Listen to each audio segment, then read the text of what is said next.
Audio Jungle.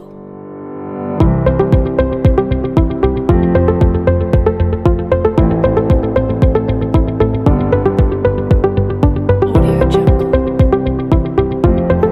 Orang yang beriman ya, atau orang yang memiliki pribadi yang religius spiritualis itu adalah ya orang yang membangun relasi dengan 4 dimensi itu. Dimensi yang pertama ya itu mengenal diri. Ya, ini tahap yang pertama.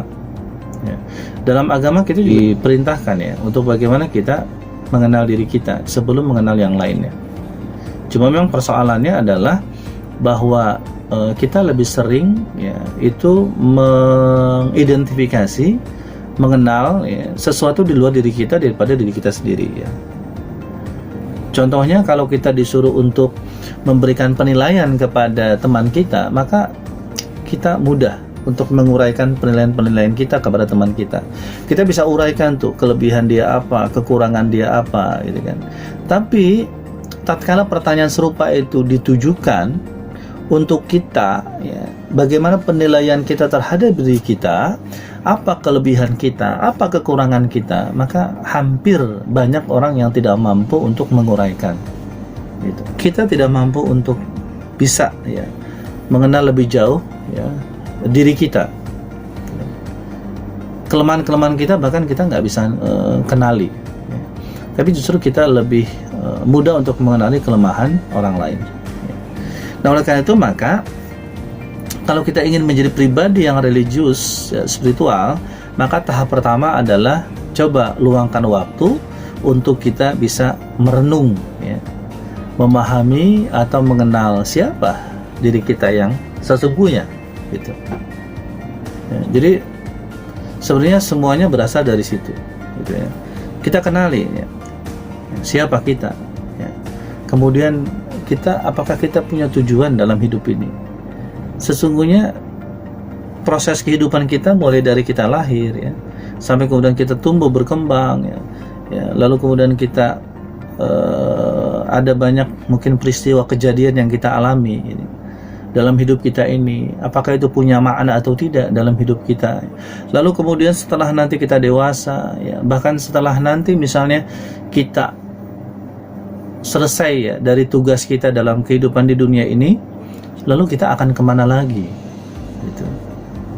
Terus kemudian ketika kita misalnya mengenali diri kita ya, kemudian kita sudah mendapatkan berbagai macam prestasi-prestasi dan kemudian ada banyak hal yang belum kita miliki, lalu apa yang mesti kemudian kita lakukan terhadap diri kita ya. Ternyata kita misalnya di usia yang sama dengan teman kita, oh teman kita di usia yang sama, oh dia telah banyak hal yang dilakukan tapi kita tidak gitu. Nah ini kan juga termasuk cara-cara kita untuk bisa mengenal hakikat diri kita. Makanya kritik Tuhan itu kepada manusia yaitu, kenapa engkau manusia itu selalu berpikir tentang sesuatu di luar dirimu sendiri ya. Padahal sebenarnya yang paling penting itu adalah apa yang terjadi pada dirimu ya. Jadi apa yang terjadi pada dirimu ya. Sementara misalnya engkau selalu berpikir tentang sesuatu yang ada di luar diri gitu. Nah itu diantara hal yang kemudian bisa dilakukan. Jadi yang pertama itu adalah kita luangkan waktu kita untuk mengenal ya siapa diri kita yang sebenarnya gitu ya. Nah lalu kemudian ya ketika seorang itu sudah kenal diri, otomatis dia pasti akan kenal Tuhannya. Apalagi misalnya ketika orang bertanya tentang dirinya, saya ini berasal dari mana ya gitu.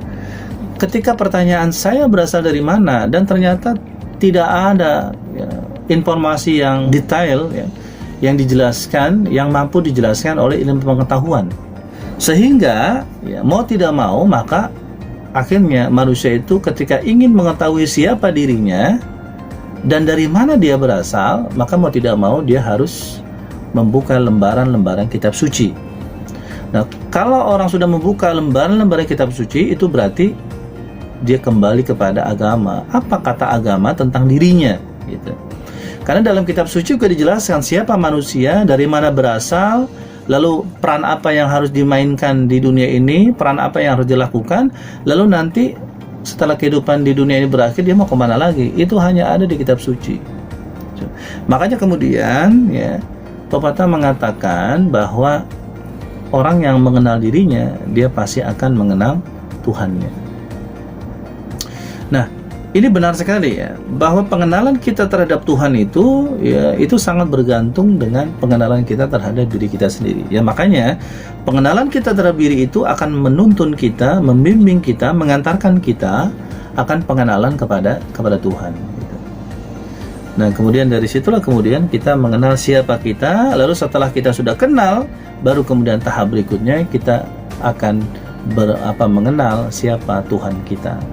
Oh Tuhan kita itu adalah Dia, Tuhan yang menciptakan kita. Siapa Tuhan itu? Oh Tuhan itu yang pencipta langit dan bumi.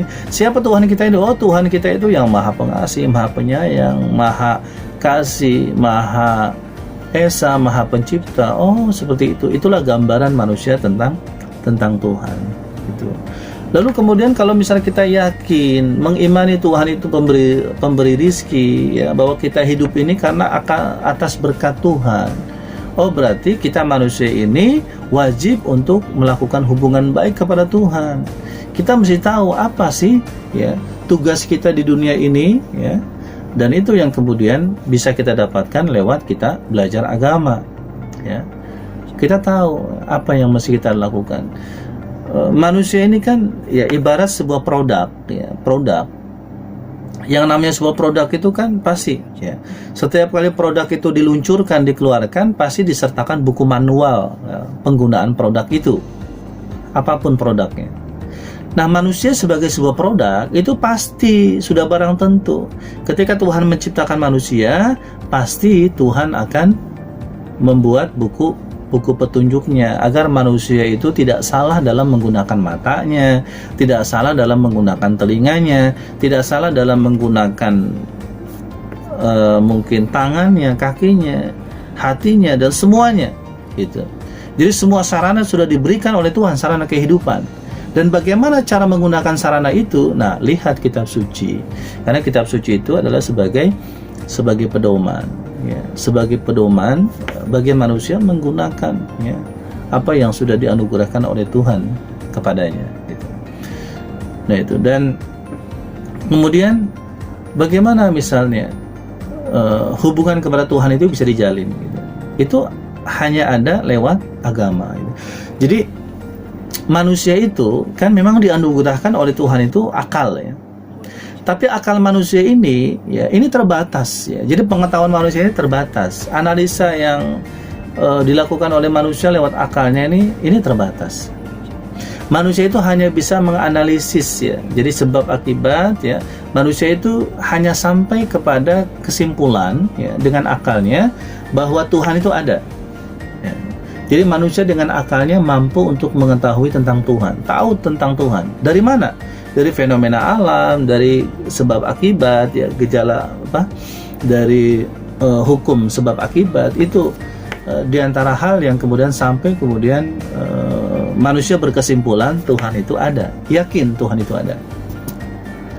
Hanya saja akal itu tidak mampu untuk tahu tentang bagaimana cara berinteraksi kepada Tuhan, caranya bagaimana, medianya apa. Ya, maka hal-hal itu kemudian hanya bisa diuraikan melalui agama. Disitulah kemudian peran agama ya. Jadi peran agama itu adalah dia itu melengkapi hal-hal yang tidak bisa diungkap oleh ilmu pengetahuan atau tidak hal-hal yang tidak bisa diungkap oleh akal gitu. Disitulah kemudian peran agama ya. Sehingga ya akhirnya manusia itu tanpa agama, tanpa informasi-informasi dari Tuhan, ya manusia itu akan mengalami ya kegelapan gitu. Ya artinya seperti halnya orang buta gitu ya. Jadi ilmu pengetahuan atau akal manusia itu tanpa agama ya, seperti halnya orang buta gitu kan. Ya. Nah itulah kemudian makanya Tuhan menurunkan agama agar kemudian agama ini kemudian memberikan bimbingan, arahan, aturan kepada manusia bagaimana cara ya, berhubungan baik kepada Tuhan. Di antara cara berhubungan baik kepada Tuhan itu misalnya adalah dengan doa, dengan ritual. Tata cara ritual itu sudah diatur sedemikian rupa ya. kemudian ya dari A sampai Z-nya sudah diatur, manusia itu tinggal mengikuti saja ya. Kemudian juga tidak hanya itu, bagaimana misalnya hubungan kepada Tuhan itu dijalin ya, misalnya keyakinan ya bahwasanya Tuhan menginginkan yang terbaik ya, kemudian bahwasanya harus berprasangka baik ya, selalu kepada Tuhan ya. Kemudian ketika misalnya dia menghadapi berbagai macam persoalan-persoalan hidup ya, maka tentu yang dikedepankan itu adalah bukan sangkaan-sangkaan buruk, tapi tentu adalah sangkaan-sangkaan yang baik dan lain sebagainya. Jadi membangun hubungan baik kepada Tuhan ya, tidak hanya lewat ritual, tapi juga lewat komunikasi yang intens ya, itu kepada Tuhan ya, kapanpun dan dimanapun si hamba itu berada.